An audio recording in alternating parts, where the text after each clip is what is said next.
Well, I think there are two main groups who live in extreme poverty, and many of them are, of course, also likely to be very hungry, to not to have enough food to sustain themselves adequately. These two groups would be those who do not have the means to produce enough for themselves. And this is a very small but and declining minority. The larger group, of course, are those who do not have the opportunities, the means and opportunities to eke out the means for a basic livelihood.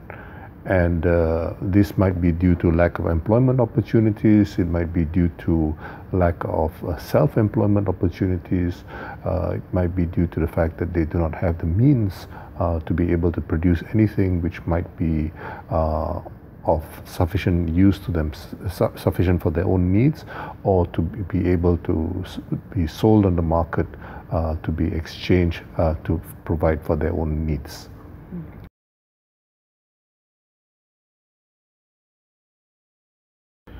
Well, I think if one considers that many of these circumstances are due to factors which are beyond the control of the poor, the extreme poor, it becomes therefore extremely important for them to be able to secure those means on a sustainable basis. And this has become extremely difficult because in many of the poorest societies we find there continue to be civil conflicts. There are also many of the poorest societies are also subject to environmental threats, including those associated with global warming. As a consequence of that, even those with some means often find it very difficult to be able to provide for themselves. The easiest solution for many people is to have a society where you have what is called full employment. But that's easier said than done in many societies where many people rely on self-employment rather than wage employment to seek their means. For those who seek wage employment, it is important to provide for what the ILO and others call decent employment, and for those who rely on self-employment, it is important for them to have the adequate means for that self-employment to be able to sustain them on a continuous basis.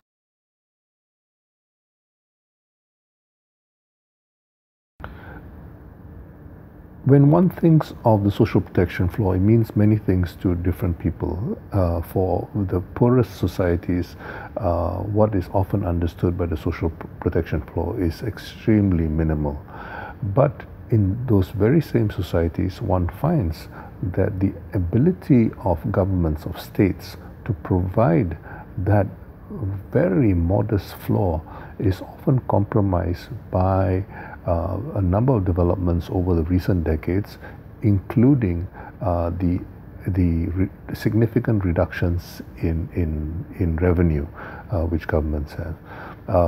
As we also know that since the end of the Cold War, for almost 3 decades now, there has been a significant decline in overseas development assistance.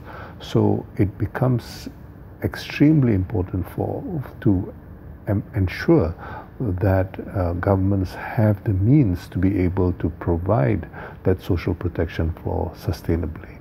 There's a much bigger debate about concepts such as a universal basic income and so on and so forth, about transfers, about so-called conditional cash transfers, the desirability of providing transfers in kind as opposed to in cash, and so on and so forth.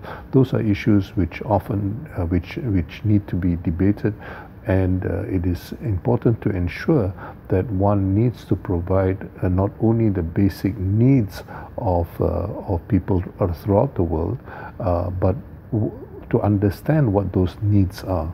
Those needs may well include, for example, access to education, to basic health facilities, and if governments are not able to sustainably finance, say, universal healthcare, a slogan calling for universal healthcare is not going to mean very much.